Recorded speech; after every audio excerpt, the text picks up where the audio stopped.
تو بیت اللہ کے مقام پر مٹی لینے کے لیے جبرائیل کو بھیجا، حضرت جبرائیل آئے، اس مقام سے مٹی لینے لگے تو زمین نے ہاتھ جوڑ دیے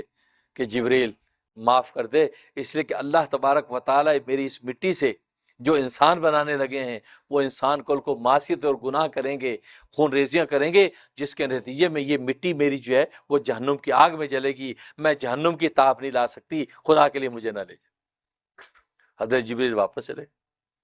کہا کیا ہوا؟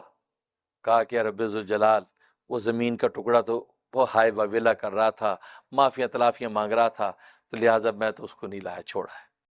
اچھا چلو میکائیل تم جاؤ، پھر میکائیل فرشتے کو بھیجا۔ جب میکائیل فرشتہ آئے تو پھر زمین نے ہاتھ جوڑ دیے کہ میرے ذریعے سے اللہ تبارک و تعالیٰ، کیونکہ سب نوشتہ تقدیر کی چیزیں ہیں، یہ تکوینی حکمتیں ہیں کہ اللہ تبارک و تعالیٰ نے کس طریقے سے شعور کے اندر چیزیں ڈال دی تھی، لہٰذا مٹی بول رہی تھی۔ کہا کہ مجھے نہ لے جا، اس لیے کہ میں جہنم کی آگ میں تپوں گی، جلوں گی، اور میں اس کی استعداد رکھتی، خدا کے لیے مجھے معاف۔ میکائیل بھی چلے گئے۔ اللہ تبارک و تعالیٰ نے پوچھا کیا ہوا؟ کہا کہ وہ تو زمین جو رو رہی تھی، معافی تلافی کر رہی تھی، ہم چھوڑ آئے، اب کیا ہوگا؟ اللہ تبارک و تعالیٰ اسرائیل کو کہا کہ اسرائیل تم جاؤ۔ ملک الموت اسرائیل آیا، اسرائیل فرشتہ جیسے آیا تو بھی زمین کے اس ٹکڑے نے معافی تلافی کی، وہ وہائے وویلا کرنے لگے مجھے نہ لے جا، اس لیے کہ مجھ سے اللہ تبارک و تعالیٰ جو مخلوق بنانے لگے ہیں وہ مخلوق اللہ کی بغاوت اور معصیت سے کل جہنم کی آگ کے اندر جلے گی، تو میں اس کی تاب نہیں لا سکتی، خدا کے لیے مجھے۔ تو اسرائیل نے ساری بات سنی اور جھپٹا مارا اور لے کر بھاگا اور جا کے اللہ کے سامنے پیش کر۔ اللہ تبارک و تعالیٰ نے فرمایا کہ اسرائیل تو لے آیا، کیا معاملہ ہوا تھا؟ فرمایا کہ اسی طرح وہ ہائے وویلا کر رہی تھی، میں نے اس کی ساری بات سنی، لیکن تیرے حکم کو میں نے مقدم رکھا کہ تو کیا چیز ہے، تیرے مالک کا حکم ہے، تو کیا ہے، میں تو لے کے جاؤں گا، میں لے کے آیا، جھپٹا مارو لے کے۔ اس پر اللہ تبارک و تعالیٰ نے فرمایا اے اسرائیل، اے ملک الموت، تو اس زمین سے اس مٹی کو لے کے آیا ہے، اب اس کے اندر جو ہم روح ڈالیں گے، اس کو زندہ انسان جب بنائیں گے، اس کی روح کو قبض کرنے کا کام بھی ہم تیرے تجھے سونپیں گے، اس لیے کہ اس کو قبض کرنا بھی آسان کام نہیں، وہاں بھی ہائے وویلا کریں گے۔ ہر آدمی اپنی ماں کی زندگی مانگے گا، باپ کی زندگی مانگے گا، اپنی زندگیاں مانگیں گے جیسے آج ہوتا ہے۔ تو ملک الموت سے معافی تلافیہ کرتے کہ یار نہ لے جا، لیکن ملک الموت کسی کا ہائے وویلا نہیں سنتا، جو لمحہ آ گیا جل کر روح قبض کر کے لے جاتا، کیونکہ اس کے تیرے اندر یہ خوبی اور صلاحیت ہے کہ تو حکم کی تابعداری کرے گا تو کسی کے ہائے وویلے کو نہیں سنے گا۔ اور وہی ہوا کہ آج تک ملک الموت کسی کے ہائے وویلے سے متاثر نہیں ہوتا، جو لمحہ رکھا ہے اس وقت میں روح پرواز ہو جاتی۔ اس طریقے سے آدم علیہ الصلوۃ والسلام کی مٹی لائے گی اور اس پہ 40 دن بارش برسی، 40 دن، کیونکہ خمیر بنانا تھا، گارا بنانا تھا۔ لکھا کہ 39 دن غم کی بارش برسی، ایک دن خوشی کی بارش برسی، 39 ڈیز غم کی بارش۔ گویا کہ گھٹی کے اندر یہ بات شامل کر دی کہ کل دنیا کے اندر جب تم آؤ گے تو تمہاری زندگی کے 40 دن میں 39 دن غم کے ہوں گے اور ایک دن تمہارا مسرت اور خوشی کا ہوگا۔ ایک بہت بڑے محدث گزرے ہیں، ان کو فالج ہو گیا، 2 سال تک فالج کی حالت میں رہے، 2 سال تک اس حالت، بڑے پریشان کیا، یار فالج ٹھیک نہیں ہو رہا۔ ایک دن بیٹھے ہیں، ایک اژدہا نکلا، اس اژدے نے ایک بلی کا بچہ یوں نوچا، بلی کے بچے کو یوں منہ ڈالا۔ یہ یہاں بیٹھے تھے تو انہوں دیکھا تو کہ ہاتھ میں ڈنڈا تھا، تو بلی تڑپ کے آئی اس اژدے کی طرف، دیکھا اس کو کیسے کرے، اس کی دم پہ مار رہی ہے، دیکھو اس اژدے نے بچہ پکڑا ہے۔ یہ بیٹھے تھے، انہوں نے ہمت کر کے اٹھ کے نا یوں کر کے ڈنڈا مارا اس کے، جیسے اس کے لگا بلی کا بچہ منہ سے باہر نکلا، بلی نے بچہ اٹھایا، بھاگی اور اژدہا جلدی سے جنگل کی طرف چلا گیا۔ در پہلے زمانے کے مکان ایسے ہوتے تھے۔ بلی نے بچہ اپنی سیف جگہ پہ رکھا اور ایک دم ادھر آئی اور اس کو دیکھا، بزرگ کو، یعنی تشکرانہ نگاہوں سے دیکھا، چلی گئی۔ اور آج کل تو سوشل میڈیا ہے، یہ سوشل میڈیا میں ایسی نگاہوں کو کتنا کیچ کرتے ہیں، دیکھو جی یہ ہرن کتنے تشکرانہ نگاہ سے دیکھ رہی ہے، آنسو بھی آ رہے ہیں، یہ تو اسے دیکھا، چلی گئی۔ صبح جو ہے سو کے جب اٹھے ہیں تو ہاتھ لگایا، اس سے بالکل ٹھیک ہے،